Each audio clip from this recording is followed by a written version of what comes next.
were put into slavery, we were beat into submission, and the person that we looked up to was the slave master. So what you have to understand, a lot of black people in America look at themselves through the eyes of the slave master.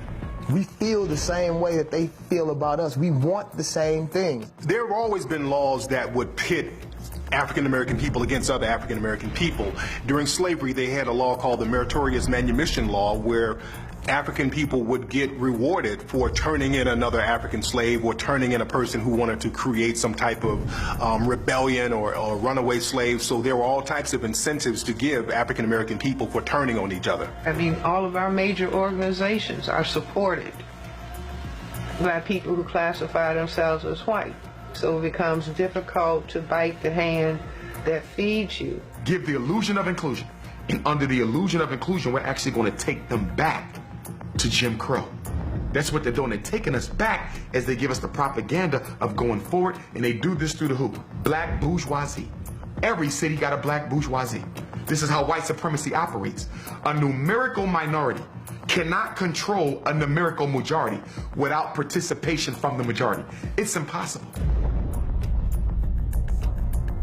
A lot of black secret societies are secret to the black community because you're not secret to the dominant society, because if you're a black secret society or a black organization, either you're going to be funded by the dominant society or you're going to be infiltrated by the dominant society. So a lot of these black organizations are secret to black people. If you look at most uber rich black people, I'm not talking about the rappers, because, I mean, that's not moving the financial scope.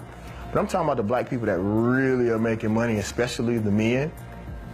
You don't see anything cultural about them. You usually don't see no beard. You usually don't see no long hair. They're not threatening at all. You never see them stand for anything. And a few of them may stand when all of the black people are standing so they won't look bad. Like they'll jump on a Trayvon bandwagon and throw a hoodie on and, you know, take a pose for the camera. They're not really gonna move the pose. And that's what I keep telling people. You know, a lot of black people who are doing very well for themselves, who benefited off the system being the way that it is, why would they change? A lot of the black secret societies, they were started because many of the people were the mulatto offspring of slave masters. As a matter of fact, in South Carolina, there was a group called the Brown Fellowship Society, and they were basically freed Africans who were the offspring of the slave masters, and they didn't want to identify themselves with black, and they couldn't be accepted by the dominant society, so they called themselves brown. They settled on that. And there was a major uprising that was going to happen in South Carolina, the Denmark Vesey resurrection. And there were members of this organization called the Brown Fellowship Society that told on the Denmark Vesey rebellion leaders. Money is an anesthetic. It kind of dulled the pain a little bit. You know, well, maybe I can make it. Well, it ain't so bad. You know? Well, there's some good ones out there. I mean, you know, we come up with a whole new scenario of rap to talk about once we get really, really big successful. Flat and impoverished, it is the last place on earth to look for the extraordinary or for the shadow of greatness.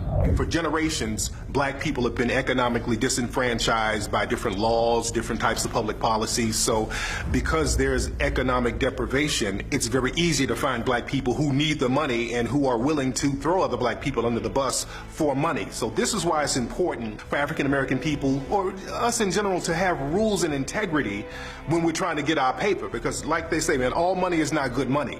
There's tons of millionaire rap artists alone. 20 years ago, there was no record deals.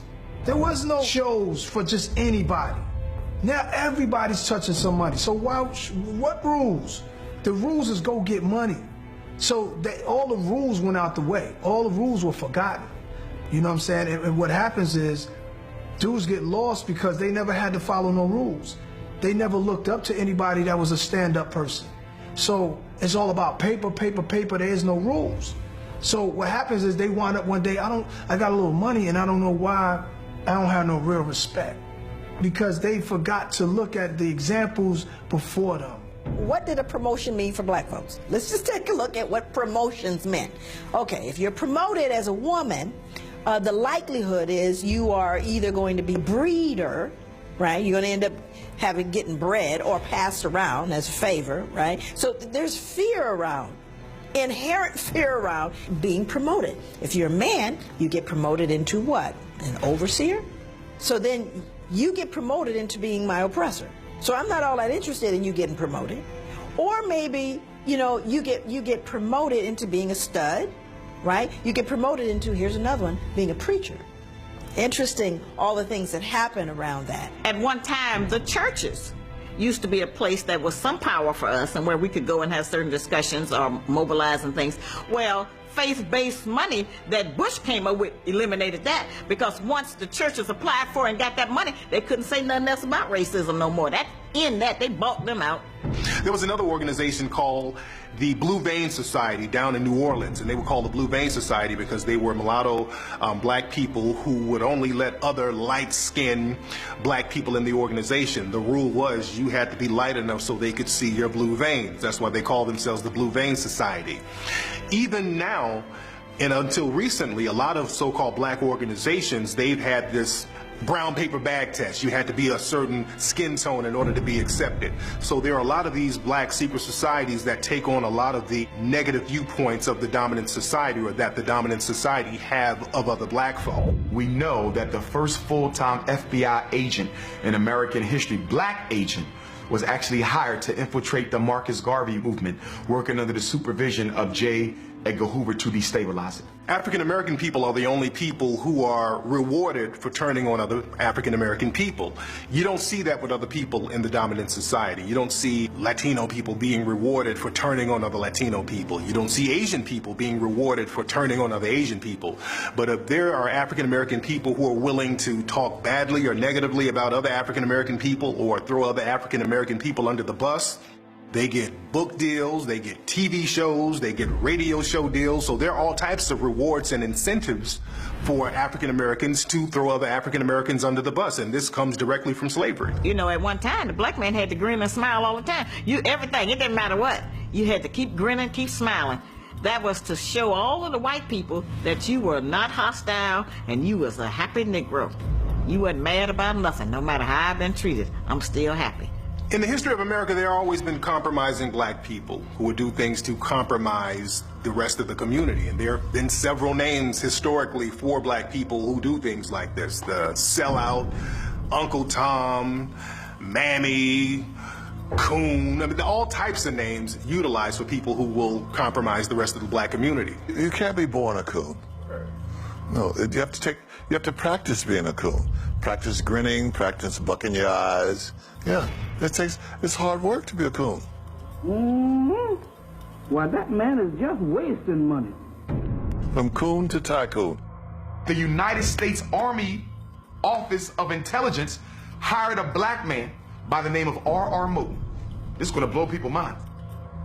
Booker T. Washington's vice principal at Tuskegee Institute was a paid undercover intelligence officer for the United States Army, whose job was to spy on Booker T because they were concerned that he was using Tuskegee, and they were correct in their suspicions, as a hideout for black revolutionaries away from the Klan and away from the government.